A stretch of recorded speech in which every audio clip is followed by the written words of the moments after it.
বর্ষবরণকে ঘিরে পাহাড়ের বিভিন্ন ক্ষুদ্র নৃগোষ্ঠী সম্প্রদায় পালন করে ভিন্ন ভিন্ন সামাজিক ও ঐতিহ্যবাহী অনুষ্ঠান।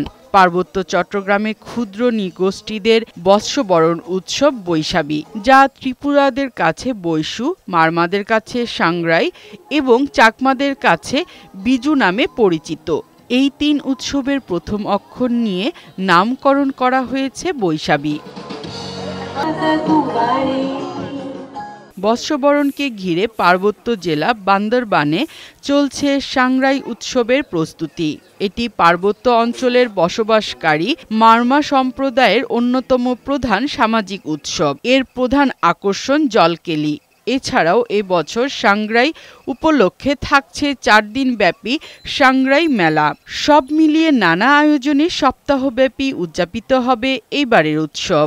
বিভিন্ন এই যে বম নাচ, ত্রিপুরা নাচ, চাকমা নাচ, এগুলো তো আমরা অলরেডি কমপ্লিট করে ফেলছি। আমরা অপেক্ষায় আছি আমাদের সাংগ্রাইটা কখন হবে।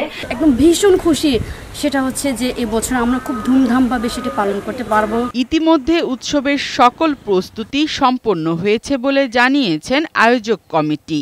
উৎসবকে নিরাপদ ও নির্বিঘ্ন করতে নানা পদক্ষেপ নিয়েছে পুলিশ। 13 তারিখে র্যালির মাধ্যমে এবং 14 তারিখে বুদ্ধ স্নানের মাধ্যমে আমাদের কর্মসূচিগুলো আমরা পালন করব। তা আমরা এখানে এই অনুষ্ঠানটা যাতে সুন্দরভাবে হয় এবং এটার নিরাপত্তা আমরা সেইভাবে জোরদার করেছি।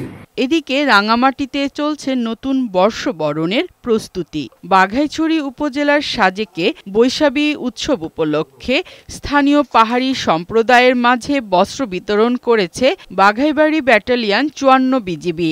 স্থানীয় পাহাড়ি জনগোষ্ঠীর সাথে সংক্ষিপ্ত মতবিনিময় শেষে বস্ত্র বিতরণ করেন ব্যাটালিয়ন অধিনায়ক লেফটেন্যান্ট কর্নেল মহিউদ্দিন ফারুকী।